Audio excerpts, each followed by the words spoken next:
Le soleil de septembre tapait sans pitié sur la rue principale de Red Rock, soulevant des tourbillons de poussière qui dansaient entre les bâtiments en bois comme des fantômes du passé. Ethan McCoy était assis sur le porche du saloon Golden Horseshoe, adossé à une chaise grinçante, agitant nonchalamment une bouteille de bière. Son chapeau à large bord s'était rabattu sur ses yeux, et ses bottes aux éperons usés reposaient sur la balustrade. L'image même de la sérénité d'un homme dont le plus grand souci était de choisir sa monture pour le lendemain. « Ethan, tu as vu cette beauté qui est arrivée en diligence ce matin ?» La voix de Charlie Thompson fendit la torpeur de l'après-midi. Le propriétaire de la quincaillerie locale s'essuyait le front rougi avec un mouchoir à carreaux. « Je l'ai vu, » répondit Ethan avec indifférence, sans lever la tête. « Une autre veuve en quête d'un mari plus riche. On en voit débarquer une dizaine comme ça chaque mois. »« Non, elle n'est pas comme ça, » objecta Charlie en s'asseyant sur la chaise voisine. « Elle a une petite fille avec elle, d'environ 5 ans, et elle n'a pas l'air d'une aventurière. Elle est si modeste dans sa robe sombre, mais ses yeux sont ceux d'une biche, grands et méfiants. » Ethan eut un petit rire et leva enfin les yeux. Sous ses sourcils épais, son regard gris pétillait de moquerie. « Charlie, tu es un homme marié. Si ta Molly apprend que tu reluxes les jolies femmes, tu te prendras un coup de rouleau à pâtisserie sur la tête. »« Je ne la reluque pas, » rougit Charlie. « Je dis simplement qu'elle n'est pas comme les autres.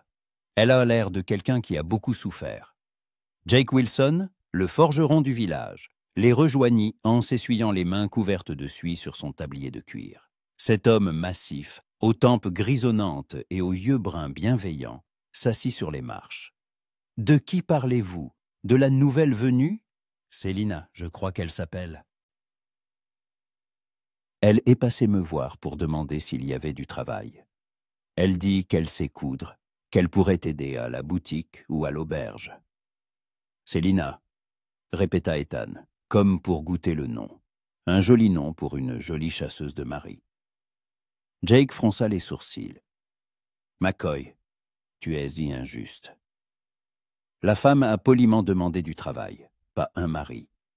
Et il est clair qu'elle n'a pas un sou, sa robe, bien que propre, est reprisée à plusieurs endroits. « Raison de plus, » dit Ethan en haussant les épaules. Une veuve pauvre avec un enfant, c'est le piège classique. Dans un mois, elle fera de l'œil à tous les hommes de la ville, capables de subvenir à ses besoins et à ceux de sa fille. Charlie et Jake échangèrent un regard. Ils connaissaient Ethan McCoy depuis assez longtemps pour savoir que son cynisme envers les femmes et le mariage frisaient le maladif. À 32 ans, il restait un célibataire endurci qui considérait toute tentative de relation sérieuse de la part d'une femme comme une insulte personnelle. « Et si tu avais simplement peur ?» dit doucement Jake. Ethan se tourna brusquement vers lui, une lueur de colère dans ses yeux gris. « Peur de quoi ? Qu'une femme vienne te forcer à revoir ta vision de la vie. » Jake, j'ai vu le mariage transformer des hommes forts en dociles moutons. Mon propre père, après son second mariage, n'était plus que l'ombre de lui-même. Sans parler de ce qui arrive quand une femme meurt ou vous quitte. J'ai vu assez de cœurs brisés pour savoir que la liberté c'était plus précieuse que n'importe quel sentiment. Mais tous les mariages ne sont pas des échecs, objecta Charlie. Regarde Molly et moi, 15 ans ensemble, et je suis toujours heureux de me réveiller à ses côtés. Tu es l'exception, balaya Ethan d'un geste de la main. De plus, Molly était vierge quand tu l'as épousée. Les veuves, c'est une toute autre histoire. Elles ont de l'expérience. Elles savent comment manipuler les sentiments des hommes. Jake secoua la tête. Ethan, et si on faisait un pari? Quel pari? Si cette Célina se révèle être ce que tu dis, une chasseuse de mari qui, dans un mois, aguichera tout le monde, tu gagnes. Mais si elle s'avère être une femme honnête qui essaie simplement de survivre et d'élever sa fille, sans aucun projet romantique. Alors quoi? Demanda Ethan en plissant les yeux. Alors tu admettras que tu avais tort sur les femmes. Du moins, sur celle-ci. Charlie s'anima. Idée intéressante. Et quelles sont les conditions? Jake réfléchit en caressant sa barbe. 1 mois d'observation. Si, en 1 mois, Célina ne fait aucune tentative pour séduire l'un des hommes du coin, Ethan reconnaît sa défaite.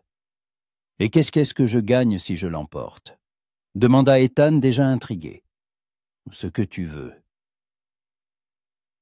« Je veux que vous arrêtiez tous les deux de me harceler avec vos histoires de mariage.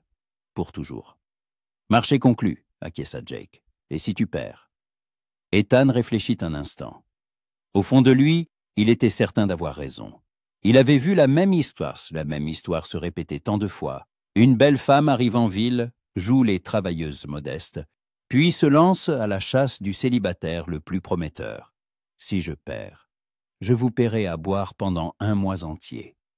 Et tu admettras que toutes les femmes ne sont pas les mêmes, ajouta Charlie. Et je l'admettrai, concéda Ethan en tendant la main. Ils se serrèrent main que la main, et à cet instant, un grincement de roues se fit entendre depuis la rue principale. La diligence arrivée le matin se préparait à repartir pour la ville voisine. Ethan regarda machinalement dans cette direction et se figea. Une femme en robe bleu foncé se tenait près de la diligence, tenant par la main une petite fille vêtue d'une robe rose délavée. Elle parlait au cocher, et même de loin. On devinait que la conversation n'était pas agréable. La femme secouait la tête, le cocher haussait les épaules, et la petite fille se serrait contre la jupe de sa mère. « Que se passe-t-il » demanda Ethan en plissant les yeux. « On dirait qu'elle a un problème avec ses bagages » dit Charlie en se levant. « Ou avec le paiement du voyage. » Ethan se leva à son tour, et les 3 hommes se dirigèrent lentement vers la diligence. À mesure qu'ils approchaient, les mots devinrent audibles. « Madame, je comprends votre situation, mais les règles sont les règles, » disait le cocher, un homme corpulent à la moustache rousse. « Sans le paiement complet, je ne peux pas vous emmener à Silver City. »« Mais je vous ai expliqué, » répondit doucement la femme. « Je n'ai que la moitié de la somme. Je paierai le reste dès que j'aurai trouvé du travail. »« Et si vous n'en trouvez pas, qui me paiera alors ?» Pour la première fois, Ethan put la regarder de plus près. Célina était vraiment belle, grande, mince, avec des cheveux châtains soigneusement coiffés sous un chapeau modeste. Ses traits étaient réguliers, mais son visage était fatigué, marqué de fines ridules au coin des yeux qui témoignaient des épreuves belles à passer. Et ses yeux. Jake ne s'était pas trompé. Grands, marron foncé, empreints à la fois de dignité et d'inquiétude. « Maman, on va y aller ?» demanda doucement la petite fille, et Ethan sentit quelque chose se serrer dans sa poitrine. L'enfant regardait sa mère avec confiance, sans comprendre la complexité de la situation. « Oui, ma chérie, on va y aller, » répondit doucement Célina, mais sa voix trahissait son incertitude. Le cocher secoua la tête. « Madame, je suis désolé, mais combien il vous manque ?» demanda Ethan à sa propre surprise, en s'approchant. Tous se tournèrent envers lui. Célina le regarda avec un mélange d'étonnement et de méfiance. « Et pardon, monsieur, mais cela ne vous regarde pas, » dit-elle poliment mais fermement. « Peut-être, » acquiesça Ethan. « Mais si vous comptez rester dans notre ville, cela nous concerne tous. Combien il manque ?» répéta-t-il en s'adressant au cocher. « 5 $, répondit ce dernier. Ethan sortit son portefeuille et tendit l'argent au cocher. « Voici vos 5 $. Monsieur, je ne peux pas accepter votre aide, » dit Célina, la fierté résonnant dans sa voix. « Je n'ai pas l'habitude de vivre au crochet des autres. Ce n'est pas l'aumône, » répondit Ethan en étudiant attentivement son visage. « Considérez cela comme un prêt. Vous me rembourserez quand vous le pourrez. » Célina hésita. On voyait sa fierté lutter contre la nécessité pratique. « Maman, le gentil monsieur veut de nous aider, » murmura la petite fille, et le cœur de la mère flancha. « D'accord, » dit enfin Célina, mais je vous rembourserai ma dette. Comment vous appelez-vous, monsieur? Ethan McCoy. Et vous? Selina Waverly. Et voici ma fille, Lucy. La petite fille fit un timide signe de la main, et Ethan sourit pour la première fois de la journée, un sourire sincère. Enchanté de vous connaître, Miss Lucy. Le cocher prit l'argent et hocha la tête. Bien, madame, dans ce cas, montez. Nous partons dans 10 minutes. Attendez, dit Ethan. Pourquoi allez-vous à Silver City? On peut aussi trouver du travail ici. Selina le regarda, surprise. J'ai l'adresse d'une parente éloignée à Silver City. Elle m'a écrit qu'elle pourrait peut-être m'y aider. Peut-être, ce n'est pas une perspective très sûre, remarqua Ethan.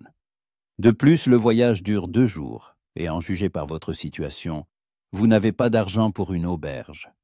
Selina rougit, mais ne baissa pas les yeux. Nous nous en sortirons. Je n'en doute pas, acquiesça Ethan.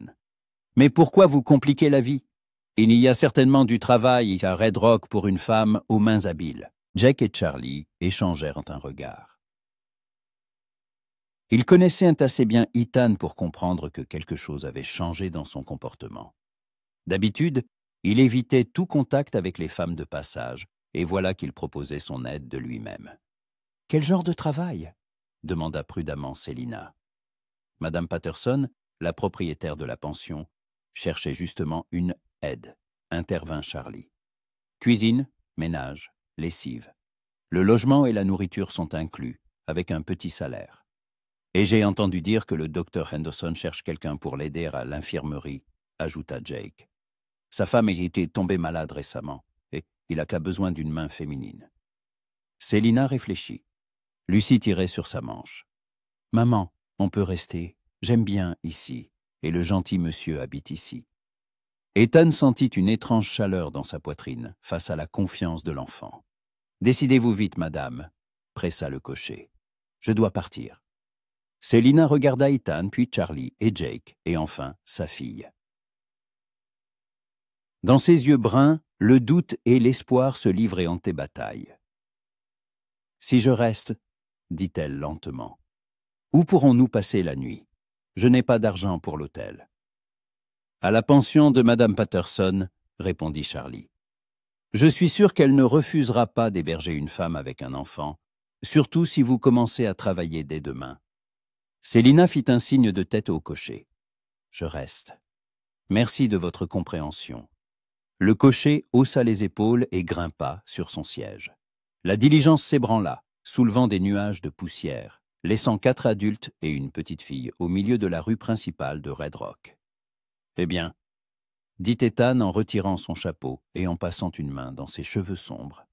« Bienvenue dans notre ville, Madame Waverly. »« Merci, Monsieur McCoy, » répondit Selina. « Et merci encore pour votre aide. Je n'oublierai pas votre gentillesse. » Ethan se sentit légèrement mal à l'aise face à la gratitude dans sa voix. Il ne l'avait pas aidé par bonté, mais par curiosité, pour vérifier sa théorie sur les chasseuses de Marie. Mais le lui dire aurait été cruel.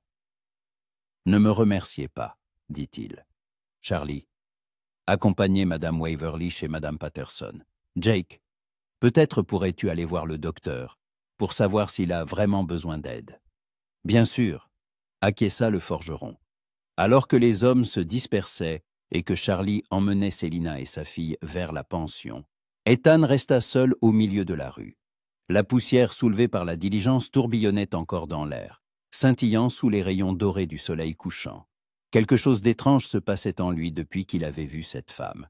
D'habitude, Ethan pouvait cerner au premier regard le type de nouvelle arrivante. L'aventurière, en quête d'un mari riche, ou la jeune fille naïve, rêvant du romantisme de la frontière. Mais Selina Waverly n'entrait dans aucune de ces catégories habituelles. Elle possédait une fierté qui l'avait empêchée d'accepter l'aide immédiatement, et en même temps, une sagesse maternelle qui l'avait finalement poussée à céder pour le bien de sa fille. Elle n'avait pas essayé de flirter, ni cherché à faire bonne impression. Elle tentait simplement de résoudre des problèmes pratiques. « On verra », pensa Ethan en se dirigeant vers son cheval attaché près du saloon. On verra combien de temps il faudra avant que cette modestie ne se transforme en chasse. » Mais même en pensant cela, il ne pouvait se défaire de l'image de ses grands yeux bruns, empreints de dignité et de lassitude, ni de la façon dont la petite Lucy l'avait appelé « le gentil monsieur », avec une confiance désarmante. Ethan McCoy s'était toujours considéré comme un bon juge de la nature humaine. À 32 ans, il en avait vu assez pour ne pas se tromper sur les gens. Mais quelque chose lui disait que cette fois-ci, les choses pourraient ne pas être aussi simples qu'il le pensait. Et cette pensée le troublait et l'intriguait à la fois. L'aube se levait lentement sur Red Rock, comme si elle se séparait, à contre-cœur de la fraîcheur de la nuit. Ethan se réveilla plus tôt que d'habitude dans sa maison à la périphérie de la ville. Son sommeil avait été agité, rempli d'images étranges, des yeux bruns, un rire d'enfant, une odeur de lavande émanant d'une robe de femme. Il se leva, s'aspergea le visage d'eau froide et tenta de chasser ses pensées obsédantes. Une femme comme les autres, se persuada-t-il en enfilant son jean usé et sa chemise à carreaux. D'ici une semaine ou deux, elle montrera son vrai visage. Pourtant, même en se répétant ces mots, Ethan ressentait une étrange envie de se rendre en ville au plus vite pour savoir comment la nouvelle venue avait passé sa première nuit à la pension de Madame Patterson. Pendant ce temps, Célina était déjà réveillée depuis 1 heure, assise près de la fenêtre de sa petite chambre au 2e étage de la pension, observant la ville s'éveiller. Lucy dormait profondément dans le lit étroit, couverte d'un édredon en patchwork qui sentait la lavande et le confort d'un foyer. Madame Patterson s'était révélée être une femme bienveillante d'une 50aine d'années, aux cheveux grisonnants et aux doux yeux bleus. La veille au soir, elle leur avait servi un dîner simple mais copieux et leur avait immédiatement proposé du travail, aider à la cuisine, nettoyer les chambres, faire la lessive. Le salaire était modeste, mais il incluait le gîte et le couvert, ce qui, pour Célina, valait plus que tout l'argent du monde.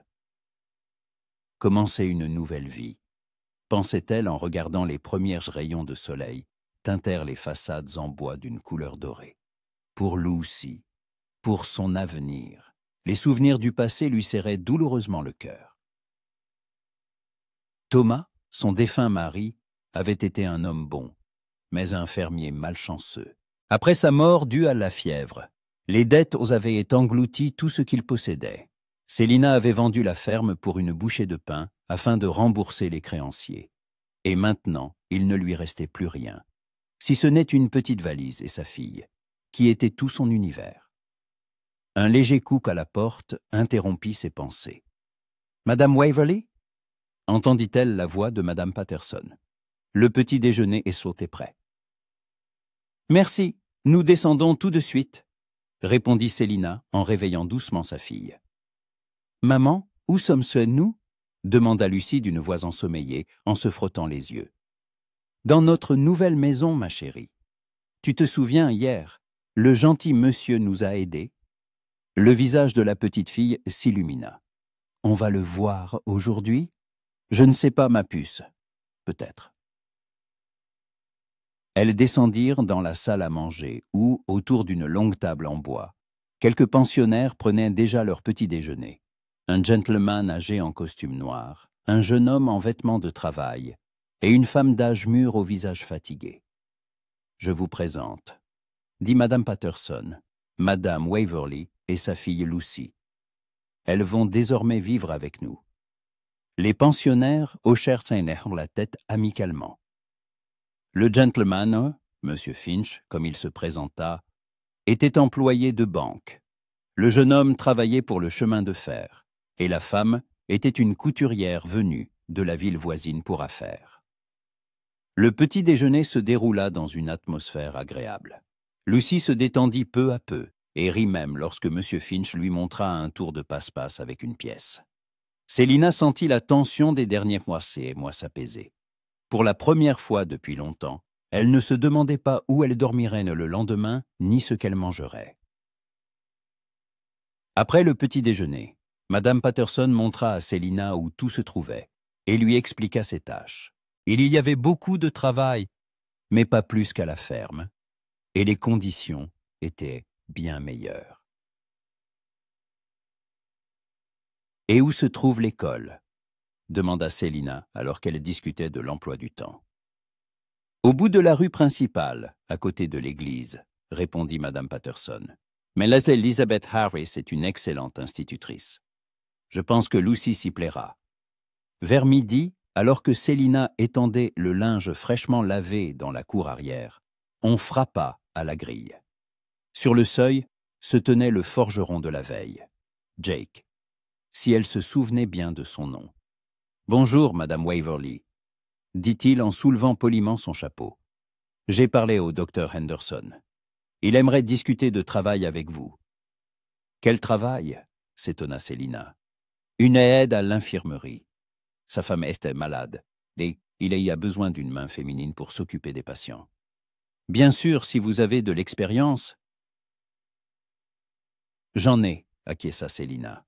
« À la ferme, je devais soigner aussi bien les gens que les animaux. Et pendant l'épidémie de diphtérie dans notre comté, j'ai aidé le médecin local. Parfait. Le docteur reçoit jusqu'à 3 heures. Puis il fait sa tournée. Vous pouvez passer après le déjeuner. » Jake s'apprêtait à partir, mais il s'attarda près de la grille. « Madame Waverly, ne vous offensez pas de ma question directe, mais n'avez-vous pas l'intention de vous chercher un mari dans notre ville ?» Célina le regarda, surprise. « Pardon, mais pourquoi me demandez-vous cela? C'est juste que beaucoup de femmes viennent ici avec ce projet. Il ne manque pas d'hommes célibataires. »« Monsieur Wilson, » dit Célina sérieusement, « j'ai récemment enterré mon mari. Mes projets se limitent pour l'instant à une seule chose. Assurer une vie normale à ma fille. Je ne pense pas au mariage. » Jake hocha la tête, mais quelque chose d'étrange passa dans son regard. Du soulagement, ou peut-être de la déception. « Je comprends. Au revoir, Madame Waverly. » Célina le suivit du regard, perplexe. Étrange question pour une connaissance si récente. En fin d'après-midi, elle se rendit chez le docteur Henderson. L'infirmerie se trouvait dans une petite maison près de la rue principale. Le docteur était un homme d'une 60aine d'années, avec des yeux bienveillants et une barbichette grise. « Madame Waverly, Jake m'a dit que vous aviez l'expérience des soins aux malades. »« Oui, monsieur. Pas une expérience professionnelle, mais suffisante pour la frontière. » Le docteur lui montra une petite salle où se trouvaient 3 patients, un vieil homme enrhumé, une femme se remettant d'un accouchement difficile et un jeune cow-boy avec un bras cassé. « Il n'y a pas énormément de travail, mais c'est constant. Changer les pansements, aider lors des soins, préparer des décoctions médicinales. Vous pourriez travailler quelques heures par jour lorsque vos obligations à la pension vous le permettent. » « Ce serait merveilleux, » accepta Célina. Ils discutaient des conditions lorsque la porte de l'infirmerie s'ouvrit et une silhouette familière entra. Ethan McCoy retira son chapeau en voyant Célina. « Doc, comment ça va ?» dit-il à Henderson, mais son regard ne quittait pas Célina. « Tout va bien, Ethan. Je te présente Madame Waverly, ma nouvelle assistante. »« Nous nous connaissons déjà, » dit Ethan. « Comment s'est passée votre première nuit dans notre ville ?»« Très bien, merci, » répondit Célina. « Madame Patterson est une femme très gentille. Et Lucy est ravie de son nouvel environnement ?»« C'est une bonne chose, » acquiesça Ethan. « Qu'est-ce qui vous amène chez le docteur? Vous n'êtes pas malade, j'espère. »« Non. Nous discutons de la possibilité de travailler ici. » Une lueur indéfinissable passa dans les yeux gris d'Ethan. « Travailler? Mais vous avez déjà un emploi chez Madame Patterson. »« Le docteur a besoin d'aide, et moi d'un revenu supplémentaire, » expliqua calmement Célina. « Je veux vous rembourser ma dette au plus vite. » Ethan ressentit une étrange déception. Alors, elle ne pensait vraiment qu'à l'argent. « Madame Waverly, ne vous pressez pas pour la dette.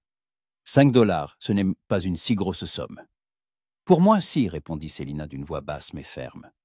Le docteur Henderson observait leur conversation avec intérêt. « Ethan, qu'est-ce qui t'amène? Tu as mal quelque part? »« Non, non, non, j'étais juste de passage. J'ai décidé de m'arrêter.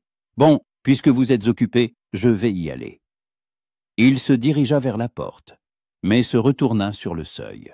« Madame Waverly, si vous avez besoin d'aide pour vous installer en ville, n'hésitez pas. Je connais tout le monde ici. Merci de votre proposition, Monsieur McCoy. » Quand la porte se referma derrière lui, le docteur eut un petit sourire. « C'est étrange. Ethan ne passe généralement pas me voir sans raison, et il ne propose certainement pas son aide à des inconnus. Peut-être est-il simplement poli. »« Peut-être, » concéda le docteur, mais sa voix laissait transparaître le doute. Le soir, Ethan était assis au saloon Golden Horseshoe, le regard fixé sur sa chope de bière.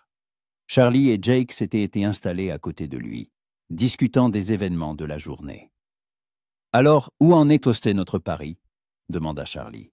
« Quel pari ?» répondit distraitement Ethan. « À propos de Madame Waverly. Tu prétendais qu'elle était une chasseuse de mari. »« Ah, oui.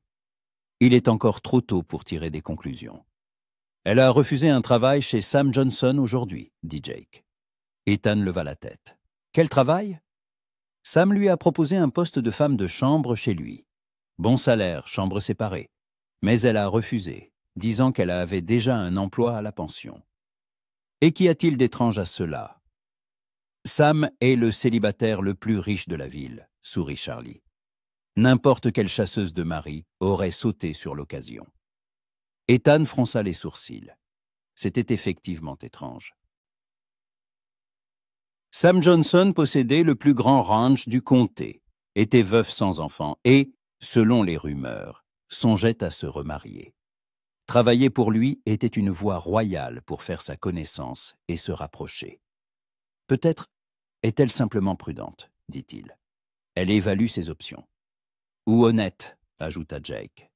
Elle a pris des engagements envers Madame Patterson et elle les respecte. Ethan garda le silence, faisant tourner sa chope entre ses mains. Au fond de lui, il commençait à comprendre que Selina Waverly ne correspondait pas à ses théories sur la nature féminine. Mais il était trop tôt pour l'admettre. « Le temps nous le dira », dit-il finalement. « Le temps nous le dira », acquiesça Jake, mais sa voix trahissait la confiance de celui qui connaissait déjà la réponse. Tard dans la soirée, alors que la ville s'endormait, Selina était assise près de la fenêtre de sa chambre, reprisant la robe de Lucy à la lueur d'une lampe à pétrole.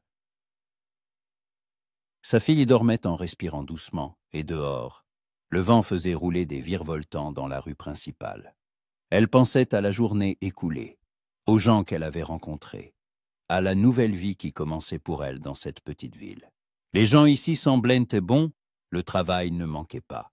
Et pour la première fois depuis de longs mois, Selina ressentait quelque chose qui ressemblait à de la paix. Mais une chose la préoccupait.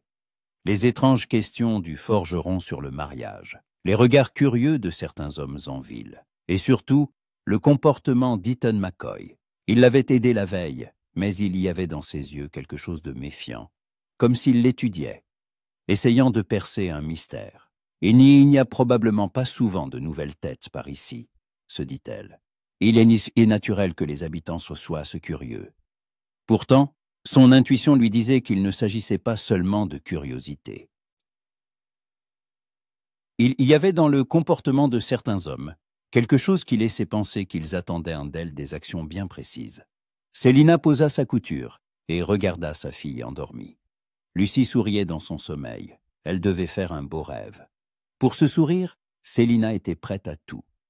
« Peu importe ce que les gens d'ici pensent de moi, » décida-t-elle. « Je leur prouverai que je suis digne de leur respect. Par un travail honnête, une conduite digne et en prenant soin de ma fille. Je n'ai besoin de rien de plus. » Soufflant la lampe, elle s'allongea à côté de Lucy et ferma les yeux. Demain serait un autre jour, rempli de travail et de nouvelles rencontres. Pour l'instant, elle pouvait simplement savourer ce sentiment de sécurité. Pour la première fois depuis de longs mois, dehors, le vent tomba, Et Red Rock plongea dans un silence seulement troublé par le hurlement lointain d'un coyote dans les prairies. Une nouvelle vie commençait, lentement, prudemment, mais prenant chaque jour des contours plus nets. Une semaine s'était écoulée depuis l'arrivée de Selina à Red Rock, et la vie reprenait peu à peu son cours normal. Chaque matin, elle se levait avant l'aube, préparait le petit déjeuner pour les pensionnaires, accompagnait Lucy à l'école, puis partageait son temps entre son travail chez Madame Patterson et son aide au docteur Henderson à l'infirmerie. Ce jeudi matin, alors que Selina triait le linge propre dans la buanderie de la pension, Madame Patterson s'approcha d'elle, l'air soucieux. « Selina, ma chère, j'ai une faveur à te demander, » dit la vieille femme en s'essuyant les mains sur son tablier. « Tu sais monter à cheval, n'est-ce pas ?»« Oui, bien sûr. »« À la ferme, on ne peut rien faire sans cheval. »« Que se passe-t-il ?» Monsieur Jenkins de Hope Valley a envoyé un mot urgent. Sa femme Mary est en train d'accoucher et le docteur Henderson est parti à Blackstone voir un malade. Il ne reviendra que demain soir. Il faut que quelqu'un aille aider cette femme. Selina posa le linge. « Bien sûr, j'irai. Mais Lucy restera avec moi. Ne t'inquiète pas, nous sommes devenus amis. Le problème, c'est qu'il est dangereux pour toi d'y aller seul. La route passe par le canyon, et on y a vu des vagabonds ces derniers temps. Alors que faire ?» Madame Patterson se mordilla la lèvre, pensive. « Il faut trouver quelqu'un pour t'accompagner. Peut-être que M. Wilson accepterait... » « De quoi parlez-vous » Entendit-on une voix familière depuis l'entrée de la buanderie. Les deux femmes se retournèrent. Sur le seuil se tenait Ethan McCoy, son chapeau à la main. Selina sentit son cœur battre plus vite, une réaction étrange qu'elle ne parvenait pas à expliquer. « Ethan !» se réjouit Madame Patterson. « Tu tombes à pic, nous avons besoin d'un guide jusqu'à Hope Valley. Une femme est en train d'accoucher et le docteur n'est pas en ville. » Ethan regarda Selina. « Et vous comptez y aller pour l'aider ?»« J'ai l'expérience des accouchements, » répondit Selina. « Sur la frontière, les femmes s'entraident. La route est longue, 3 heures de trajet, si le temps le permet. Je suis prête. » Ethan hésita une seconde, étudiant son visage. Dans ses yeux bruns, on lisait une détermination sans peur. « D'accord, je serai prêt dans une demi-heure. Prenez des vêtements chauds et tout ce qu'il faut pour l'accouchement. » Quand il fut parti, Madame Patterson poussa un soupir de soulagement. « Dieu soit loué! Avec Ethan, tu seras en sécurité. Il connaît la région comme sa poche. » Selina hocha la tête, mais une inquiétude grandissait en elle. Pas à cause de la route ou des dangers éventuels, mais parce qu'elle allait passer une journée entière seule avec cet homme qui provoquait en elle des sentiments si étranges. Une demi-heure plus tard, ils quittaient la ville. Ethan était assis sur son étalon baie, avec la grâce naturelle d'un cavalier né, tandis que Selina chevauchait à ses côtés sur une jument louée à l'écurie. La matinée était fraîche, l'air embaumait l'absinthe et une pluie lointaine. Ils chevauchèrent en silence pendant la première demi-heure.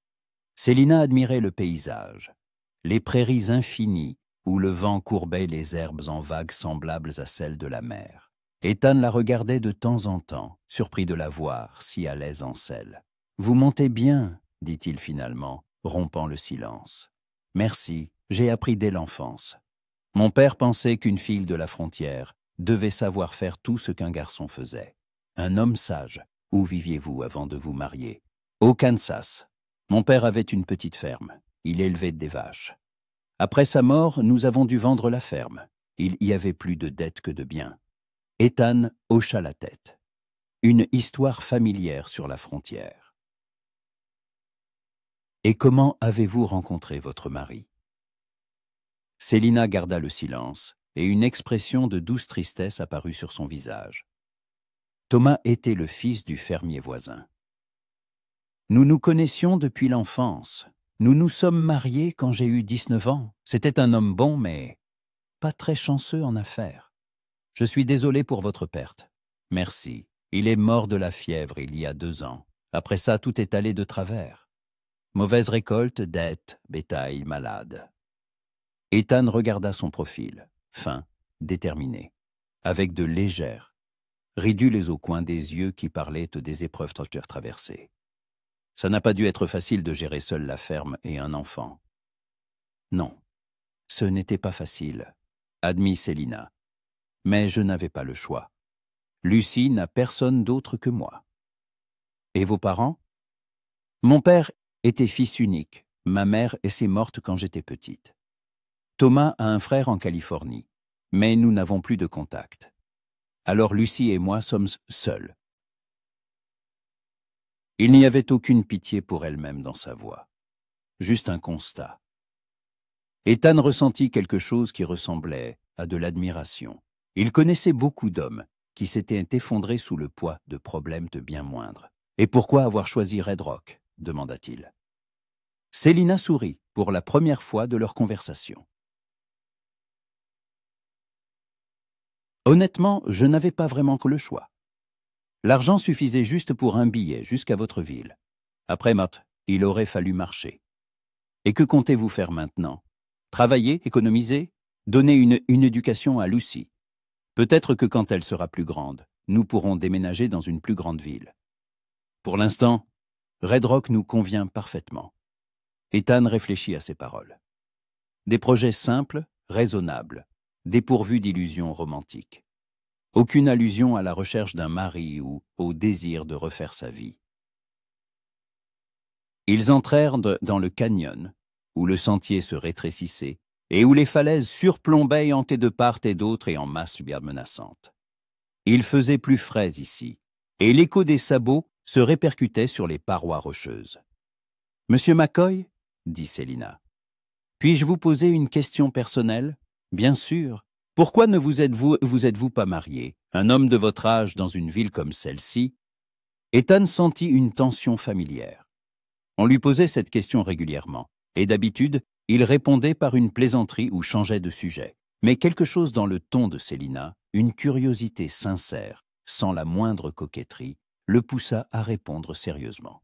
« Je n'ai pas trouvé la bonne femme, » dit-il après une pause. « Ou vous n'avez pas voulu la trouver ?» Ethan la regarda, surpris. « Que voulez-vous dire ?» Parfois, les gens ont si peur de la douleur qu'ils renoncent à la possibilité d'être heureux. Et vous? Comptez-vous vous remarier? Demanda brusquement Ethan sans comprendre pourquoi la réponse était si importante pour lui. Célina resta silencieuse, caressant la crinière de son cheval. Je ne sais pas. Pour l'instant, cela semble impossible. J'ai Lucie, mon travail, des projets. Il ne reste presque plus de place pour le romantisme dans ma vie. Presque. Eh bien, personne ne sait ce que le destin nous réserve, sourit-elle. Peut-être que lorsque Lucie sera plus grande, si je rencontre un homme qui aime non seulement moi, mais aussi elle. Quelque chose se serra dans la poitrine d'Ethan. Il imagina un inconnu qui lui prendrait... Stop. Lui prendrait. D'où sortait-il que Célina lui appartenait? Et comment devrait-il être? Cet homme? Demanda-t-il surpris de son propre intérêt. Célina regarda pensivement les nuages qui défilaient. Bon, honnête, patiente avec les enfants, pas nécessairement riche, je sais travailler. Mais il faudrait qu'ils comprennent que Lucie et moi formons un tout. On ne peut pas la séparer de moi. Des exigences raisonnables. Peut-être trop raisonnables, soupira Célina. On rencontre rarement des gens parfaits dans la vie. Ethan voulut répondre quelque chose. Mais les bâtiments de la ferme des Jenkins apparurent devant eux. La fumée de la cheminée montait en une colonne droite dans l'air calme, et une silhouette masculine se dessinait sur le porche. Tom Jenkins, un grand fermier maigre au visage buriné, se précipita à leur rencontre. « Dieu soit loué, vous êtes là !» s'exclama-t-il. Mary souffre depuis ce matin. Elle dit que l'accouchement est difficile. Célina sauta de son cheval et sortit de ses sacoches les affaires qu'elle avait apportées. Quelle est la fréquence des contractions? Toutes les quelques minutes. Elle m'a demandé de vous dire qu'elle a perdu les os. Des quelques os. Compris. Monsieur McCoy, pourriez-vous vous occuper des chevaux? Et vous, monsieur Jenkins, conduisez-moi auprès de votre femme. Ethan la regarda disparaître dans la maison, étonné de la rapidité avec laquelle elle avait pris la situation en main. Aucune panique, aucune peur, juste une détermination professionnelle avait-il. Les heures suivantes s'étirèrent douloureusement. Ethan aida Tom aux travaux de la ferme, nourrit les chevaux, répara une clôture cassée. De temps en temps, des gémissements de la femme en travail et la voix douce et apaisante de Célina parvenaient de la maison. « C'est une bonne chose qu'elle soit venue, » dit Tom en s'essuyant le front. « C'est le 3e accouchement de Mary, mais elle a peur à chaque fois. Et cette femme, elle inspire confiance. » Ethan hocha la tête. Lui aussi ressentait cette particularité chez Célina, cette capacité à créer un sentiment de fiabilité et de calme. Le soleil déclinait vers l'ouest quand un cri de bébé retentit de la maison. Peu après, Célina apparut sur le seuil, fatiguée mais souriante. « C'est un garçon », annonça-t-elle, « en bonne santé, robuste. » Mary se sent bien. Tom se précipita dans la maison pour rejoindre sa femme et son nouveau-né. Célina resta sur le porche, respirant lourdement et s'essuyant le front. Ses mains tremblaient légèrement de fatigue. « Un accouchement difficile ?» demanda Ethan en s'approchant d'elle. « Pas vraiment, mais long. Le bébé était mal positionné, j'ai dû l'aider à se retourner. » Ethan regarda ses mains tachées de sang, ses cheveux humides de sueur échappés de sa coiffure. Son visage fatigué mais heureux, et sentit quelque chose de chaud et d'inconnu dans sa poitrine. « Vous leur avez sauvé la vie, » dit-il doucement. « J'ai juste fait ce que je sais faire. Tout le monde ne le sait pas. Et tout le monde n'aurait pas accepté de traverser la moitié du comté pour aider des inconnus. » Célina le regarda avec surprise. « Mais comment pourrait-on faire autrement? Si on peut aider quelqu'un, comment refuser ?» Ethan ne sut que répondre. Dans son monde, les gens faisaient rarement quelque chose par pure bonté, sans calcul. Et Célina avait passé une journée entière, risqué sa santé et sa sécurité pour une femme qu'elle ne connaissait pas. Tom Jenkins sortit de la maison, le visage rayonnant. « Je ne sais pas comment vous remercier, Madame Waverly. Mary dit qu'elle n'y serait pas arrivée sans vous. »« Ne me remerciez pas. Comment allez-vous appeler le petit ?»« James, en l'honneur de son grand-père. Et son deuxième prénom sera Céline, en votre honneur, si vous le permettez. » Célina fut touchée. « C'est un grand honneur pour moi. »« C'est nous qui sommes honorés, » dit Tom fermement. « Permettez-moi au moins de vous offrir à dîner avant que vous ne repartiez. » Ils dînèrent dans la cuisine de la ferme d'un repas simple mais copieux. Mary, pâle mais heureuse, descendit plusieurs fois pour leur montrer le nouveau-né. Ethan resta silencieux, observant Célina qui s'occupait de la jeune mère avec une telle aisance, comme si elle avait fait cela toute sa vie. Ils repartirent au crépuscule. La route dans le canyon était dangereuse dans l'obscurité, mais Tom leur avait donné une lanterne, et les chevaux connaissaient le chemin. « Fatigués ?» demanda Ethan alors qu'ils avançaient lentement entre les falaises surplombantes. « Un peu, mais c'est une bonne fatigue. Vous savez, le sentiment de ne pas avoir vécu sa journée pour rien. » Vous avez beaucoup de journées comme ça? À la ferme, chaque jour était ainsi. Il y avait toujours quelqu'un ou quelque chose qui avait besoin d'aide. Les animaux, les voisins, notre propre exploitation. J'ai l'habitude de me sentir utile. Et maintenant, Célina garda le silence. Pour l'instant, je cherche encore ma place. Mais la journée d'aujourd'hui m'a montré que même à Red Rock, je peux être utile. Ils sortirent des tons du canyon alors que les premières étoiles s'allumaient déjà au-dessus de la prairie. Le vent était tombé et l'on sentait l'approche de l'automne dans l'air.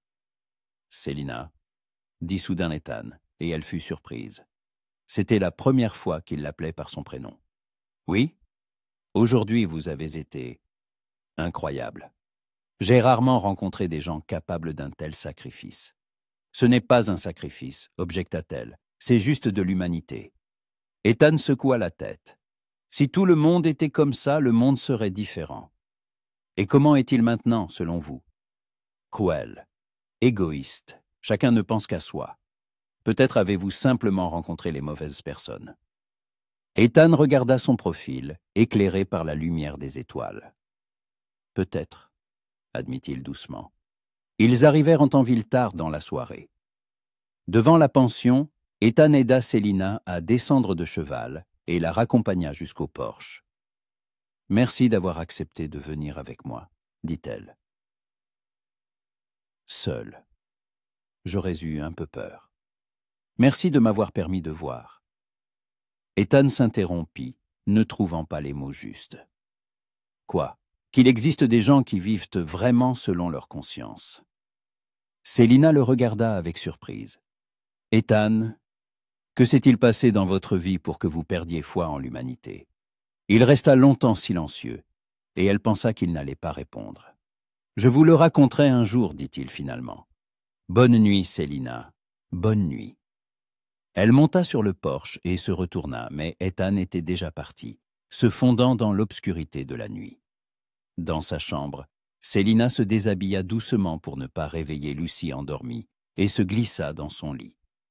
La journée avait été longue et difficile, mais elle se sentait étrangement exaltée. Et ce n'était pas seulement à cause de l'accouchement réussi. Quelque chose avait changé aujourd'hui entre elle et Ethan McCoy. Elle avait vu l'expression de son visage changer au cours de la journée, vu la méfiance disparaître pour laisser place à quelque chose de plus chaleureux. Et ces derniers mots, « Je me demande ce qui s'est passé dans sa vie », pensa-t-elle en s'endormant. Pendant ce temps, Ethan était assis sur le porche de sa maison, fumant sa pipe et regardant les étoiles. Pour la première fois depuis de nombreuses années, sa confiance en ses propres principes vacillait. Célina Waverly ne ressemblait à aucune des femmes qu'il avait connues. Elle ne flirtait pas, ne complotait pas pour capturer le cœur d'un homme, ne cherchait pas son propre intérêt. Elle vivait simplement, accomplissant jour après jour de petits actes de bonté et de dévouement. Et cette prise de conscience le soulageait et l'inquiétait à la fois. Car s'il s'était trompé à son sujet, alors peut-être s'était-il trompé sur bien d'autres choses. Octobre arriva à Red Rock avec des matinées fraîches et des couchers de soleil doré. Le feuillage des quelques arbres de la ville se teinta de cuivre et de jaune, et l'air se remplit de cette fraîcheur automnale particulière qui poussait les gens à marcher plus vite et à parler plus bas. 3 semaines s'étaient écoulées depuis le jour où Ethan avait accompagné Célina à Hope Valley, et pendant ce temps, quelque chose avait changé dans le cours habituel de la vie de la petite ville. Les changements étaient à peine perceptibles, mais pour un observateur attentif, ils étaient évidents. Ethan McCoy, qui s'était toujours tenu à l'écart des affaires de la ville, se mit à apparaître beaucoup plus souvent dans la rue principale, à la surprise générale. Tantôt il avait affaire chez le docteur Henderson, tantôt il devait passer à la boutique de Charlie, ou simplement passer devant la pension. Il y avait toujours une raison de se trouver près des endroits où Célina pourrait apparaître. Quant à Célina, elle s'était parfaitement intégrée au rythme de la vie citadine. Le matin, elle accompagnait Lucie à l'école, puis aidait Madame Patterson aux tâches ménagères. Et l'après-midi, elle se rendait à l'infirmerie du docteur Henderson. Ses soirées, elle les passait avec sa fille, l'aidant à faire ses devoirs, ou écoutant simplement ses récits d'école sur ses amis et ses nouvelles découvertes. Les habitants de Red Rock s'habituèrent rapidement aux nouvelles venues. Célina se forgea une réputation d'aide fiable et compétente. Et Lucie devint la coqueluche de tous. La fillette était bien élevée et joyeuse, et s'entendait aussi bien avec les adultes qu'avec les enfants. Ce vendredi soir, la compagnie habituelle était réunie au saloon Golden Horseshoe. Jake Wilson, Charlie Thompson et quelques autres habitués étaient assis à une table ronde, discutant des dernières nouvelles. Ethan occupait sa place habituelle au comptoir, mais contrairement à avant, il ne participait pas à la conversation et regardait pensivement par la fenêtre. « Alors, Ethan, » dit Jake en levant sa chope de bière, « où en est notre pari ?» Ethan sursauta, comme s'il sortait d'un rêve. « Quel pari, tu te souviens, sur Madame Waverly? Plus de 3 semaines ont passé ?»« Ah oui, le pari. » Charlie se pencha en avant, curieux. « Et quelles sont tes observations? A-t-elle commencé à chasser les célibataires du coin ?» Ethan resta silencieux, faisant tourner son verre de whisky entre ses mains. « Je n'ai pas encore remarqué de signes de ce genre. »« Pas encore, » sourit Jake. « Ethan, elle a refusé des offres d'emploi de 3 des hommes les plus riches du comté. Sam Johnson, William Hartwell, même le vieux McGregor lui a proposé un poste de gouvernante. N'importe quelle chasseuse de mari aurait sauté sur une telle occasion. Peut-être est-elle, elle, simplement prudente, dit Ethan, peu convaincu. Elle étudie les options. Ou honnête, ajouta Charlie. Ma Molly dit que Célina tient à l'une des femmes les plus respectables qu'elle s'ait connue. Travailleuse, modeste, une mère attentionnée. Tu as bien vu comment elle a aidé Mary Jenkins, rappela Jake. Bénévolement, en risquant sa propre santé. Ethan fronça les sourcils. Oui, il l'avait vu. Et pas seulement ça. Au cours des semaines passées, il avait été témoin de nombreuses petites manifestations du caractère de Célina qui ne cadraient absolument pas avec sa théorie sur les chasseuses de mari. Hier, par exemple, il l'avait vu donner son déjeuner à un vagabond qui mendiait près de la pension, ou passer une demi-heure à expliquer au vieux Tobias comment penser correctement sa jambe malade, alors qu'elle était elle-même pressée d'aller travailler. Ou encore, enseigner patiemment la lecture au jeune Billy Harris, le fils du palefrenier local, qui avait honte de son bégaiement. « Vous savez quoi ?» dit soudain une voix inconnue. « Peut-être que je devrais essayer de courtiser votre nouvelle venue. » Tous se tournèrent vers l'orateur. Au comptoir se tenait Rex Colton, un marchand de bétail récemment arrivé en ville. Un homme d'environ 35 ans, aux cheveux soigneusement coiffés et aux vêtements coûteux. Beau sûr de lui, habitué à l'attention des femmes. « De qui parlez-vous » demanda Jake, bien qu'il sût déjà de qui il s'agissait. « De la veuve qui vit à la pension. Célina, je crois. Je l'ai vue ce matin, pas mal du tout.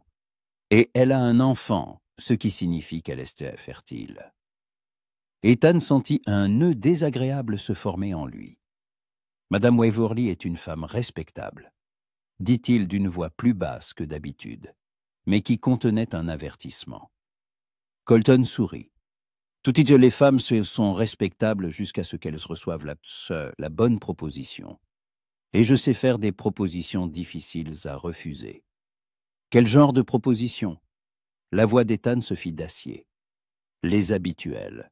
Une jolie robe, un bon dîner, quelques compliments. » Les veuves sont particulièrement sensibles à l'attention masculine. Elles sont en manque d'affection. Ethan posa lentement son verre sur le comptoir et se tourna pour faire face à Colton. Une lueur dangereuse brillait dans ses yeux gris.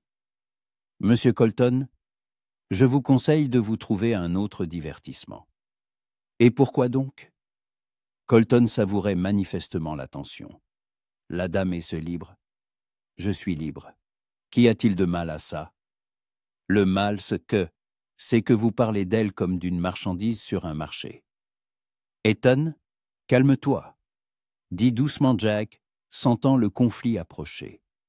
Mais Ethan n'entendait pas. Il voyait devant lui les yeux bruns de Célina, pleins de dignité et de lassitude. Ses mains ajustant tendrement la couverture d'un nouveau-né. Sa voix douce apaisant une femme en travail effrayée. « Monsieur Colton, » dit-il en se levant, « si vous vous approchez, ne serait-ce qu'une fois, de Madame Waverly avec vos propositions, nous aurons une conversation sérieuse. »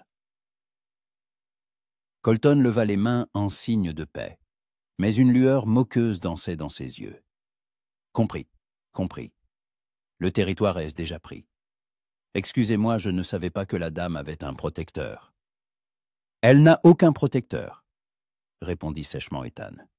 Il y a juste des gens qui ne laisseront pas un goujat l'insulter. Ethan tenta de nouveau d'intervenir Jake. Mais il était trop tard.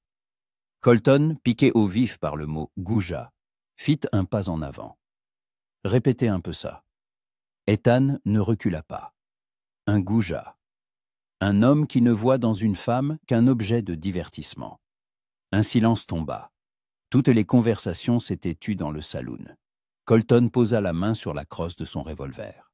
« Monsieur McCoy, soit vous vous excusez maintenant, soit nous réglons cette affaire autrement. »« Messieurs, je vous en prie, » intervint le barman. « Ne commencez pas une bagarre dans mon établissement. » Ethan toisa Colton du regard.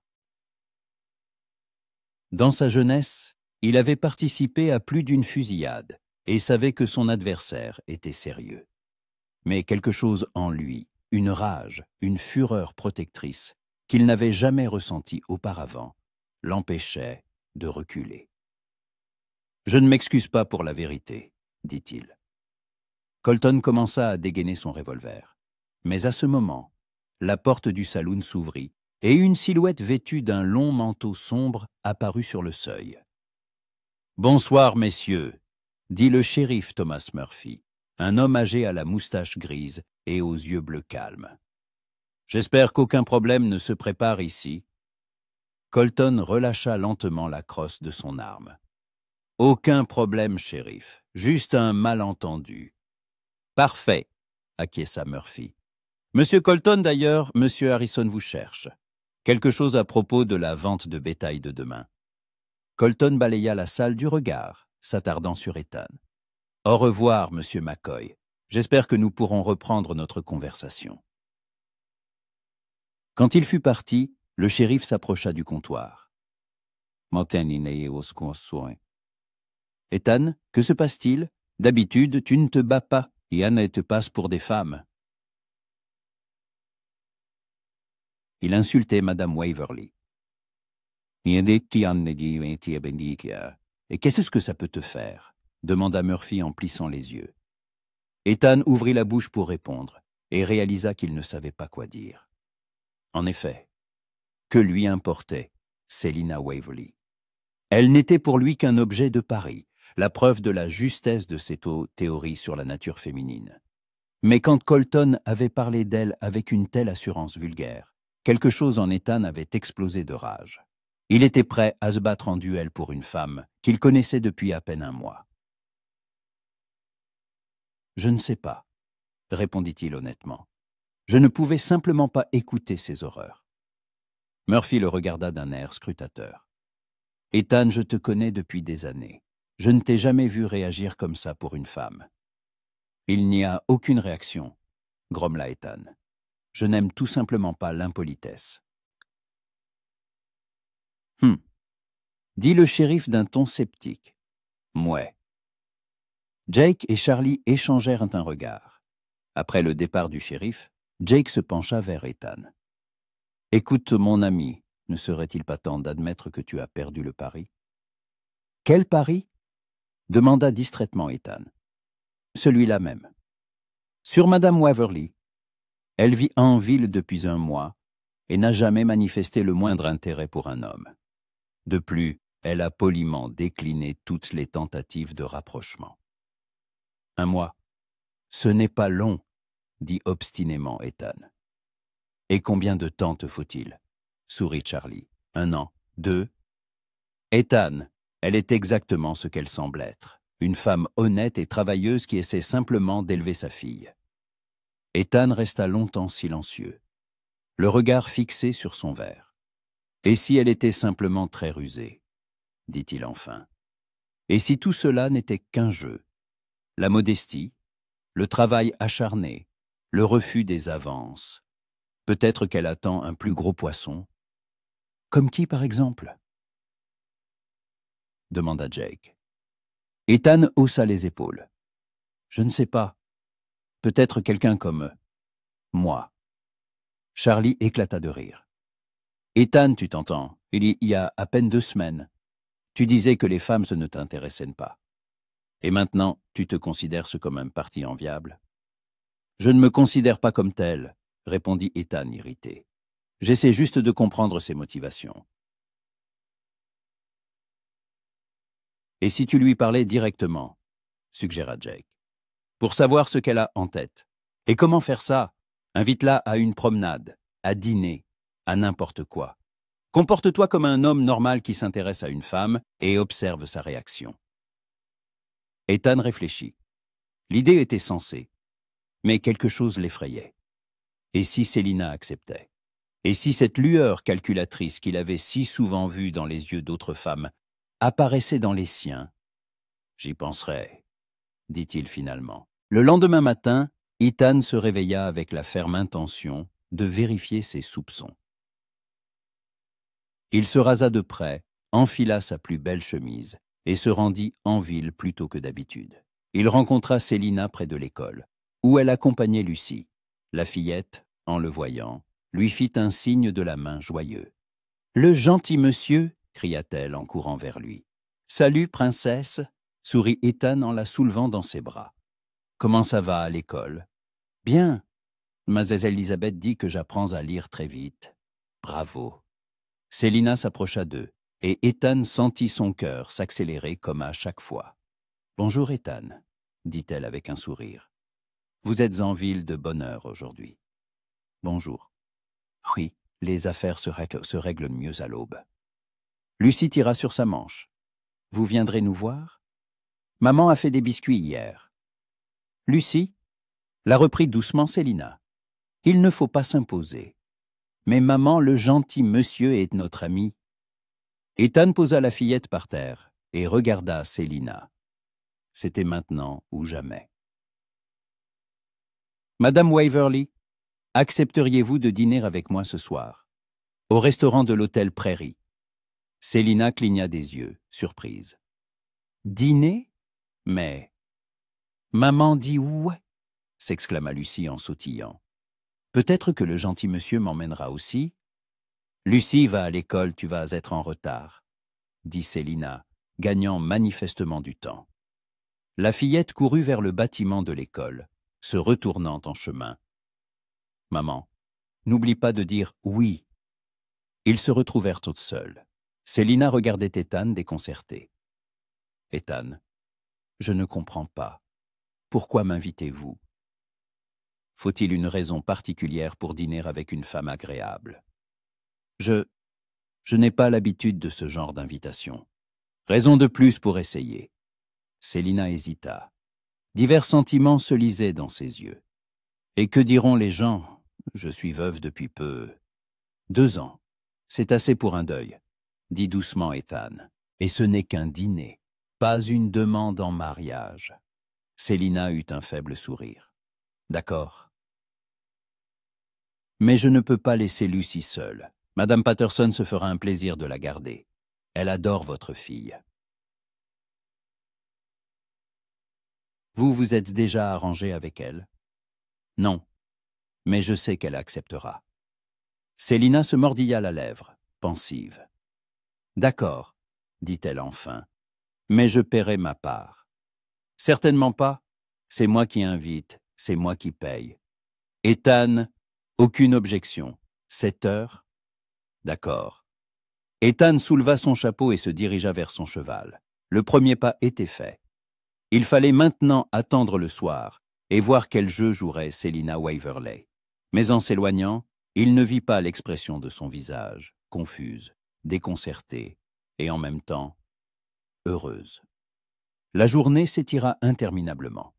Ethan ne parvenait à se concentrer sur rien, ses pensées revenant sans cesse au dîner à venir. Tantôt il se persuadait que ce n'était qu'un test pour sa théorie. Tantôt il se surprenait à être aussi nerveux qu'un adolescent avant son premier rendez-vous. Célina aussi se sentait mal à l'aise. Toute la journée, elle travailla distraitement, faisant tomber la vaisselle, confondant les noms des pensionnaires. Madame Patterson, remarquant son état, lui demanda à plusieurs reprises si elle n'était pas malade. « Juste fatiguée », répondait Célina, tout en sachant que ce n'était pas la fatigue. « Quand elle raconta à la propriétaire de la pension l'invitation d'Ethan, Madame Patterson afficha un large sourire satisfait. Enfin, je commençais à croire que cet entêté resterait célibataire jusqu'à la fin de ses jours. Ce n'est qu'un dîner, s'empressa de préciser Célina. Ma chère, rit Madame Patterson, les hommes n'invitent pas les femmes à dîner pour rien, surtout des hommes comme Ethan McCoy. Qu'a-t-il de si spécial? Il n'a jamais invité personne. Depuis toutes les années que je le connais, il n'a jamais courtisé la moindre femme. On disait qu'il avait juré de ne jamais se marier. Célina fut surprise. Juré? Pourquoi? Madame Patterson baissa la voix. Dans sa jeunesse, il avait une fiancée, une belle jeune fille de bonne famille. Mais une semaine avant le mariage, elle s'est enfuie avec un riche marchand de Denver. Elle leur laissait une note disant qu'elle ne pouvait pas épouser un simple cow-boy. Comme c'est terrible, murmura Célina. Depuis, il ne fait plus confiance aux femmes. Il pense qu'elles ne cherchent toutes que leur intérêt. Et il t'a invité. Cela signifie qu'il y a quelque chose de spécial en toi, ma petite. Ces mots rendirent Célina encore plus nerveuse. Elle ne voulait pas blesser un homme qui avait déjà tant souffert. Mais en même temps, elle ressentait une étrange chaleur à l'idée d'avoir réussi à faire fondre la glace dans son cœur. Le soir venu, Célina essaya toutes sous ses robes avant de se décider pour une robe vert foncé. La seule tenue élégante qui lui restait. La robe était modeste, mais elle lui allait bien, soulignant sa silhouette élancée et faisant ressortir la couleur de ses yeux. « Maman, tu es belle !» s'exclama Lucie quand Célina eut fini de se coiffer. « Merci, ma chérie. Tu seras sage avec Madame Patterson? »« Oui. Et qu'est-ce que tu vas manger avec le gentil monsieur? »« Je ne sais pas. C'est une surprise. Et vous allez danser ?» Célina se mit à rire. « Je ne pense pas. C'est juste un dîner. » À 7 heures précises, on frappa à la porte. Célina ouvrit et reconnut à peine Ethan. Il était impeccablement vêtu. Costume noir, chemise blanche, cravate nouée avec soin. Ses cheveux étaient parfaitement peignés, son visage rasé de près. Il tenait à la main un petit bouquet de fleurs des champs. « Bonsoir, » dit-il en lui tendant le bouquet. « Vous êtes magnifique. » Célina prit les fleurs, sentant ses joues rougir. « Merci. Vous êtes aussi très élégant. » « Le gentil monsieur !» s'écria Lucie en sortant de la cuisine. « Vous ressemblez à un prince de conte de fées. » Ethan sourit et s'accroupit devant la petite fille. « Oui. Et toi, tu ressembles à une princesse. Tu seras sage, promis. Et vous rapporterez un cadeau à maman. »« Lucie !» s'exclama Célina embarrassée. « On verra, » fit Ethan avec un clin d'œil à la fillette. Le restaurant de l'hôtel Prairie était l'établissement le plus raffiné de Red Rock. Une petite salle avec des tables rondes couvertes de nappes blanches immaculées, un éclairage doux provenant de lampes à pétrole, des fleurs fraîches dans des vases. Dans un coin, un homme âgé jouait au piano des airs de valse et de chansons populaires. Ethan avait réservé une table près de la fenêtre, d'où l'on voyait la rue principale de la ville. Célina regardait autour d'elle avec curiosité. Elle n'avait jamais été dans un tel endroit. « Ça vous plaît ?» demanda Ethan en l'aidant à s'asseoir.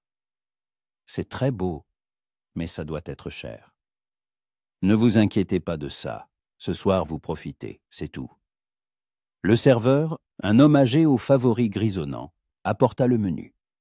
Célina regarda déconcertée les noms de plats inconnus. « Puis-je vous recommander quelque chose ?» proposa Ethan. « Je vous en prie. » Il commanda pour eux deux des beefsteaks avec des pommes de terre, une salade de légumes frais et une bouteille de vin rouge. Quand le serveur fut parti, une légère gêne s'installa entre eux. « Ethan, dit Célina, je dois vous demander, pourquoi m'avez-vous invité? Faut-il une raison particulière? En général, oui, surtout quand un homme n'invite jamais personne. » Ethan haussa un sourcil, surpris. « Qui vous a dit ça? » « Peu importe. C'est vrai? » Ethan garda le silence, faisant tourner une serviette entre ses mains. C'est vrai. Pendant longtemps, j'ai cru que la vie de célibataire me convenait parfaitement. Et maintenant. Il la regarda de ses yeux gris sérieux. Je n'en suis plus si sûr. Célina sentit son cœur s'emballer. Et qu'est-ce qu'il est qui vous a fait changer d'avis? Vous. Ce mot simple et honnête flotta entre eux. Célina baissa les yeux, ne sachant que répondre. Ethan, je ne cherche pas de mari, dit-elle doucement. Si vous pensez... Je ne pense rien de précis, l'interrompit-il. Je veux juste mieux vous connaître. Pourquoi? Parce que vous n'êtes pas comme les autres femmes. Célina leva les yeux vers lui. En quel sens? Ethan s'adossa à sa chaise, rassemblant ses pensées. Quand vous êtes arrivé en ville, j'étais persuadé de savoir qui vous étiez. Une autre veuve en quête d'un mari riche. J'ai une certaine expérience en la matière. Et qu'est-ce qui vous a fait changer d'avis? Tout. Chacun de vos gestes, chacune de vos paroles. La façon dont vous travaillez sans vous plaindre des difficultés. Comment vous prenez soin de votre fille. Comment vous avez aidé Mary Jenkins en risquant votre propre santé. Comment vous avez refusé des offres d'emploi avantageuses pour tenir la parole donnée à Madame Patterson. C'est un comportement humain normal. Non, secoua la tête Ethan. Le comportement normal, c'est de penser d'abord à soi. Mais vous pensez aux autres. On apporta le vin. Ethan en versa dans les verres, et ils burent en silence. Célina, dit-il enfin, parlez-moi de votre vie, de votre vraie vie, pas seulement de ce qui s'est passé ces dernières années. Célina réfléchit. Qu'est-ce qui vous intéresse? Tout. Votre enfance, vos rêves, ce qui vous rendait heureuse. C'est une longue histoire. Nous avons le temps. Et Célina raconta. Son enfance dans une ferme du Kansas, où elle apprenait à traire les vaches et à monter à cheval comme les garçons. Ses rêves de devenir institutrice, brisés par la nécessité d'aider son père après la mort de sa mère. Son mariage avec Thomas, non par amour passionné, mais par amitié et respect mutuel. Je l'aimais, dit-elle, mais pas de cet amour dont on parle dans les romans, plutôt comme un ami très proche. Et de quel amour rêviez-vous? Célina rougit. De celui qui fait tout oublier. Quand on voit quelqu'un et qu'on sent qu'on ne peut plus respirer sans lui. Quand on est prêt à le suivre au bout du monde. Et vous n'avez jamais rien ressenti de tel. Non. Et vous? Ethan resta longtemps silencieux, le regard fixé sur son verre. Je pensais l'avoir ressenti, mais maintenant je comprends que c'était plutôt un engouement de jeunesse. Parlez-moi d'elle, de cette fille qui vous a brisé le cœur. Ethan la regarda, surpris. Comment le savez-vous? Intuition féminine.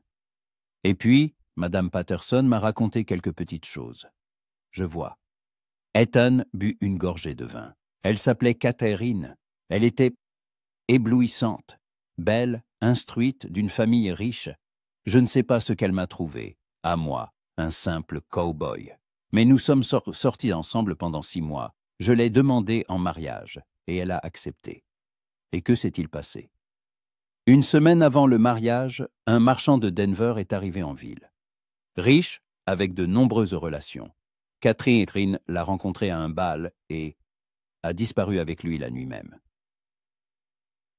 Elle a laissé une note expliquant qu'elle ne pouvait pas épouser un homme sans avenir. Ça a dû être si douloureux. Ça l'a été. Mais aujourd'hui, je lui en suis presque reconnaissant. Pourquoi? Parce qu'elle m'a montré ce que les femmes pouvaient être. Elle m'a appris à ne pas faire confiance aux belles paroles et aux serments. Célina le regarda attentivement. Et vous avez décidé que toutes les femmes étaient notées comme ça? Oui.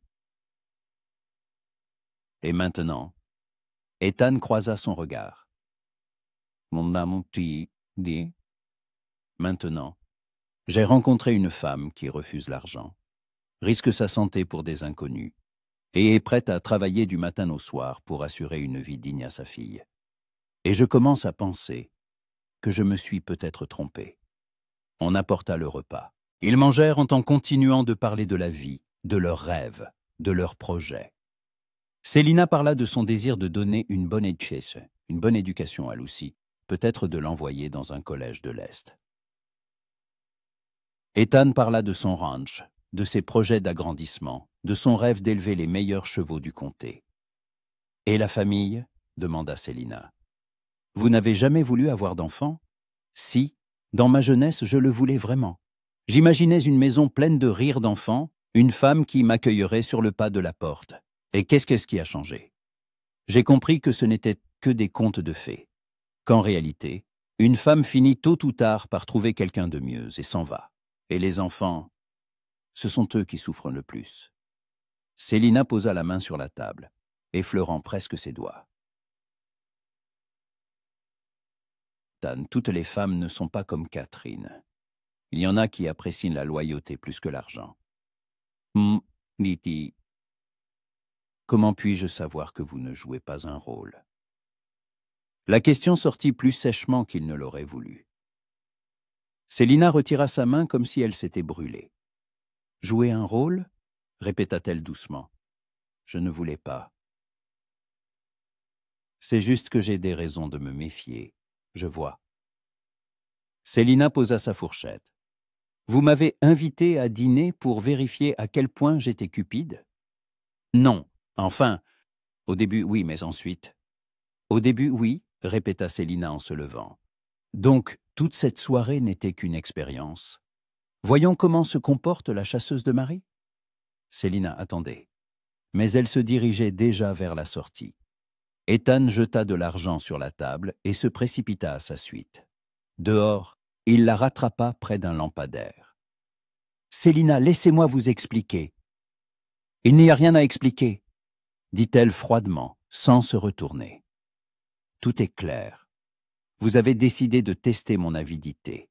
Eh bien, maintenant vous savez. »« Oui, je sais, » s'exclama Ethan. « Je sais que vous êtes la femme la plus honnête que j'aie jamais rencontrée. Je sais que je me suis trompé à votre sujet dès le premier jour. » Célina se retourna. À la lumière du lampadaire, on voyait ses yeux briller de larmes. « Et maintenant, vous avez eu la réponse à votre question ? » Je l'ai eue, mais ce n'est pas la seule chose que j'ai eue. Quoi d'autre ? Ethan fit un pas vers elle. J'ai eu des sentiments auxquels je ne m'attendais pas. J'ai pensé à vous tous les jours. J'ai défendu votre honneur face à un inconnu. J'étais prête à me battre pour quelques mots vulgaires à votre sujet. Et qu'est-ce que cela signifie ? Cela signifie que je suis tombé amoureux de vous, contre ma volonté, contre tous mes principes et convictions. Je suis tombé amoureux d'une femme qui m'a prouvé que j'avais tort sur toutes les autres. Célina le regardait, les yeux écarquillés. Vous êtes tombé amoureux ? Oui, et vous savez ce qui est le plus étrange. Je n'en ai plus peur. Il tendit la main et lui toucha doucement la joue. Célina, je sais que je n'ai pas le droit de vous demander pardon. Je vous ai insulté avec mes soupçons. Mais s'il y a la moindre chance, une chance de quoi ? De tout recommencer. Honnêtement, sans jeu ni test. Juste un homme et une femme qui quoi ? Qui sont peut-être faits l'un pour l'autre. Célina le regarda longuement, et divers sentiments se lisaient dans ses yeux. Ethan, moi aussi, commença-t-elle avant de se taire. Quoi ? Moi aussi j'ai pensé à vous, tous les jours, et quand vous m'avez invitée à dîner, j'étais si heureuse. Avant cette conversation. Célina, mais comment puis-je faire confiance à un homme qui m'a testé comme une marchandise ? Parce que cet homme a changé, parce que vous l'avez changé. Il prit ses mains dans les siennes. Donnez-moi une chance de prouver que je suis digne de votre confiance. Donnez-nous une chance de découvrir ce que nous pourrions construire. Célina plongea son regard dans ses yeux gris, y voyant une sincérité et une douleur qui ne laissaient aucune place au doute. « Et Lucie? Je ne peux pas risquer son bien-être pour mes propres sentiments. Lucie sera aimée. Comme ma propre fille. Êtes-vous prêt à assumer une telle responsabilité? Je suis prêt, si vous me le permettez. » Célina libéra lentement ses mains. « Il me faut du temps pour réfléchir. Autant que vous voudrez. Et aucune pression, aucune tentative de précipiter les choses. Promis. » Elle hocha la tête et se dirigea vers la pension. Sur le porche, elle se retourna. « Ethan? Oui? Ce soir. Malgré tout, c'était le plus beau dîner de ma vie. » Et elle disparut dans la maison, laissant Ethan sous le lampadaire, le cœur battant et un nouvel espoir dans l'âme. 2 semaines s'étaient écoulées depuis ce dîner mémorable, et la vie à Red Rock semblait suspendue dans l'attente. Ethan et Célina se voyaient tous les jours, à l'infirmerie du docteur Henderson, dans la rue principale, près de l'école, quand il se trouvait par hasard dans les parages au moment où elle venait chercher Lucie. Mais une distance polie subsistait entre eux, comme s'ils craignaient de rompre un équilibre fragile. Ethan tenait parole, aucune pression, aucune tentative de précipiter les choses. Il était simplement là, prêt à aider si nécessaire. Quand la pompe du puits de Madame Patterson se cassa, c'est Ethan qui la répara. Quand Lucie tomba et s'écorcha le genou, il se trouva à proximité avec son cheval pour l'amener rapidement chez le docteur. Quand des rumeurs de bandits dans les environs circulèrent, il veilla discrètement à ce que Célina ne marche pas seule dans les rues sombres. Célina remarquait ses attentions, mais ne savait comment y réagir. Son cœur disait une chose, sa raison une autre. Elle voyait comment Ethan avait changé, comment son masque cynique et méfiant avait disparu pour laisser place à quelque chose de plus chaleureux et humain. Mais le souvenir de cette soirée au restaurant, de son aveu que le dîner avait commencé comme un test, la blessait encore.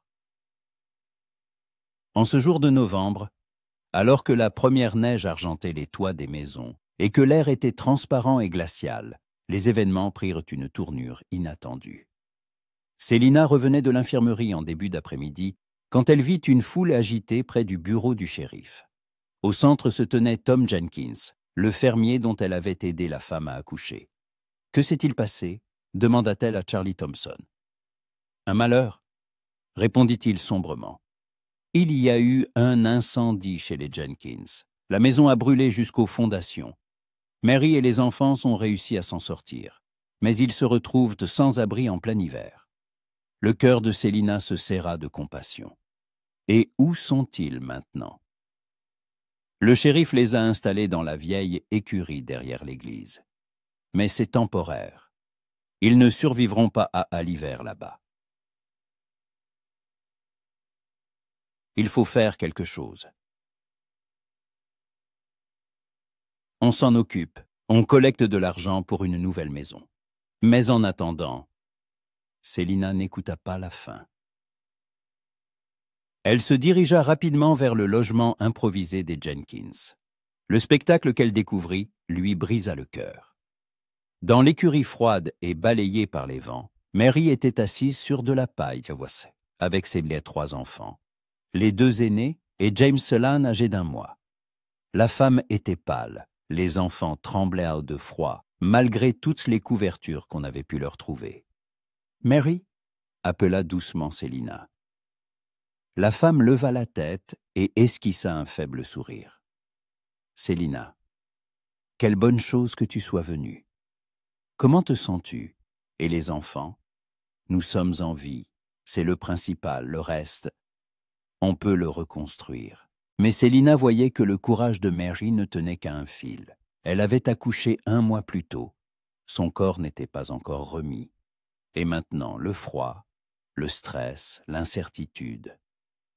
« Écoute, » dit Célina avec détermination, « vous emménagez tous chez moi. » « Quoi? ne comprit pas Mary. À la pension. Lucy et moi avons une grande chambre. On se serrera.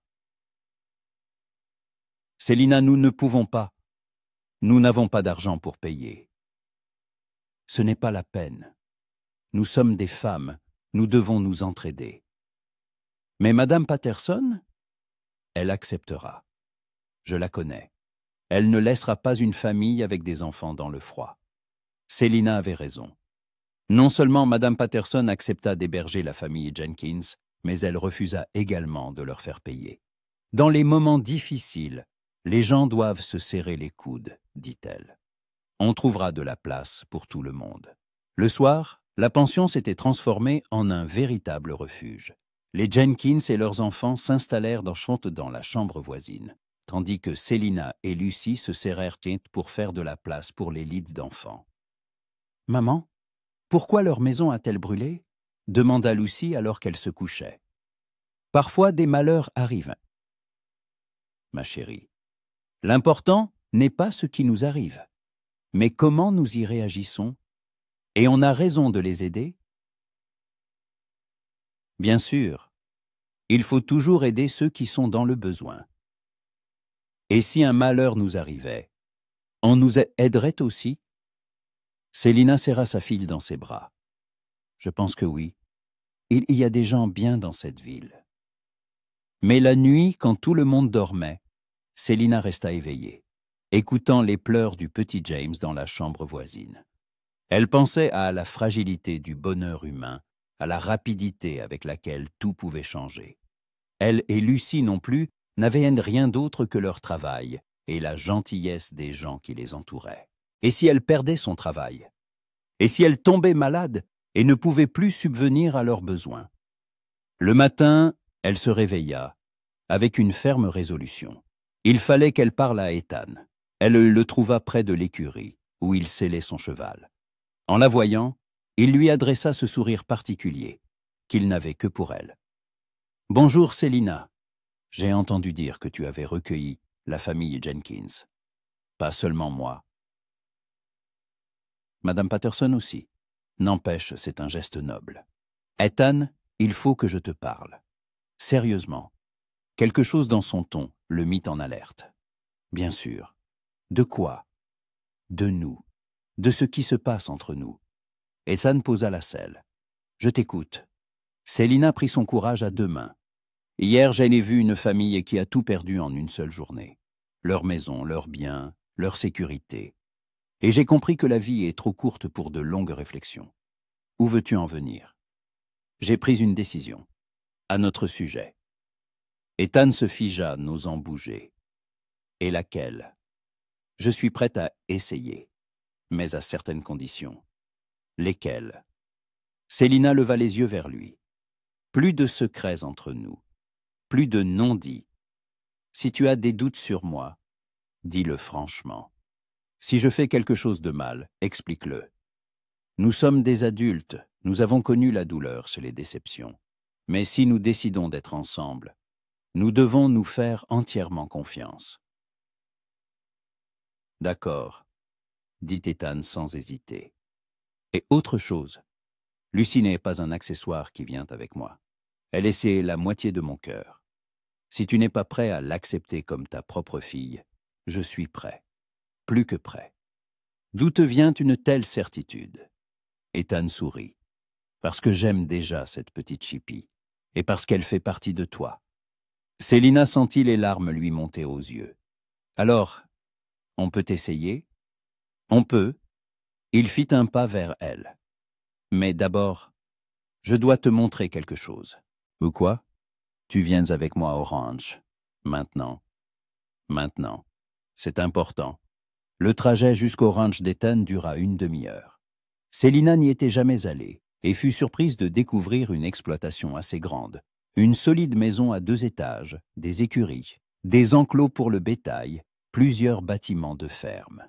« C'est magnifique, » dit-elle en descendant de cheval. « Tu veux voir la maison ?» L'intérieur de la maison était confortable, bien que manifestement masculin. Des meubles robustes, une cheminée, une grande cuisine, mais on sentait l'absence d'une main féminine. « Ethan, pourquoi m'as-tu amené ici ?» Il la conduisit dans le salon et l'installa dans un fauteuil près de la cheminée. « Je veux te raconter une histoire. L'histoire d'un cow-boy entêté qui a fait un pari stupide et a failli perdre ce qu'il avait de plus cher au monde. » Et il raconta tout, depuis le premier jour de son arrivée en ville jusqu'à ce matin. Le pari avec Jake et Charlie, ses préjugés. La façon dont son attitude envers elle avait progressivement changé. « J'ai été un imbécile, » dit-il à la fin. « Je pensais me protéger de la douleur, mais en réalité, j'avais simplement peur de vivre. » Célina resta silencieuse, digérant ce qu'elle venait d'entendre. « Alors, pendant tout ce temps, vous et vos amis faisiez des paris sur moi? » « Au début, oui, mais très vite, ce n'est plus devenu un jeu. Du moins, pour moi. Et pour eux? Jake et Charlie ont compris qui tu étais vraiment au bout d'une semaine. Ils ont essayé de me convaincre d'admettre ma défaite, mais je m'obstinais. Et quand as-tu compris que tu avais perdu? Ethan sourit. Le jour où nous sommes allés chez les Jenkins, quand je t'ai vu assister à l'accouchement, prendre soin d'inconnus, c'est là que j'ai définitivement compris que tu n'étais pas comme les autres. Et quand as-tu compris que tu étais amoureux? Quand ce marchand, Colton, a commencé à parler de toi comme d'une marchandise, j'étais prêt à le tuer de mes propres mains, et c'est là que j'ai compris qu'il ne s'agissait pas de justice ou de principe. Il s'agissait du fait que je ne pouvais pas imaginer ma vie sans toi. Célina se leva et s'approcha de la fenêtre. Ethan, et si je ne suis pas à la hauteur de tes attentes? Et si je ne suis pas aussi parfaite que tu le penses? Alors nous affronterons les problèmes ensemble. Comme le font les gens qui s'aiment. Elle se tourna vers lui. Tu m'aimes vraiment, plus que ma propre vie? Et moi, j'ai peur d'aimer à nouveau. J'ai peur de perdre. Ethan s'approcha d'elle et lui prit les mains. Célina, Célina, je ne peux pas te promettre que nous n'aurons pas de difficultés. Je ne peux pas garantir que nous ne nous disputerons pas ou que nous ne nous ferons pas de peine. Mais je peux te promettre que je ne t'abandonnerai jamais, que je me battrai pour nous jusqu'au bout. Et si je meurs avant toi, comme Thomas, alors je remercierai le destin pour chaque jour passé à tes côtés. » Célina plongea son regard dans ses yeux gris et y vit une sincérité qui ne laissait aucune place au doute. « D'accord, » murmura-t-elle. « J'accepte. » « Quoi ? » ?»« Tout. L'amour, le risque, l'incertitude. La vie avec toi. » Ethan l'attira contre lui et l'embrassa. Un baiser long, tendre, avec toute la passion qu'il avait accumulée dans son âme ces dernières semaines. Célina répondit à son baiser. Et dans cette réponse, il y avait toute sa volonté d'ouvrir son cœur à un nouvel amour. Quand ils se séparèrent, Ethan pressa son visage contre sa poitrine. « Célina, épouse-moi. » « C'est une demande ? La plus sérieuse de ma vie. Et Lucie ? Lucie deviendra ma fille, officiellement et à tous égards. » Célina ferma les yeux, écoutant son cœur battre contre sa joue. « Oui, » dit-elle. « Oui, je veux bien t'épouser. » Le soir même, près de la moitié de la ville était rassemblée au saloon Golden Horseshoe. La nouvelle des fiançailles d'Ethan et Célina s'était répandue dans Red Rock plus vite qu'un feu de prairie. Jake Wilson et Charlie Thompson étaient assis à leur table habituelle, souriant de satisfaction. « Alors, Ethan, » dit Jake lorsque le fiancé s'approcha de leur table, prêt à admettre que tu as perdu le pari. Ethan sourit et sortit quelques billets chauds de sa poche. « Voici l'argent pour 1 mois de boisson, comme convenu. »« Et l'aveu, » rappela Charlie Curly. « Tu devais admettre que toutes les femmes ne sont pas les mêmes. »« Je l'admets, » dit Ethan sérieusement. « Toutes les femmes ne sont pas les mêmes. Et j'ai eu la chance de rencontrer la meilleure d'entre elles. » À ce moment, Célina entra dans le saloon avec Lucie. La fillette se précipita immédiatement vers Ethan. « Papa Ethan !» cria-t-elle, et le silence se fit dans le saloon. Ethan la prit dans ses bras. Salut, princesse. D'où vient ce papa? Maman a dit que maintenant tu serais mon papa. C'est vrai? C'est vrai. Et je serai ta fille, la fille la plus aimée du monde. Lucie l'enlaça par le cou. Nanazat Samas. Je suis si contente.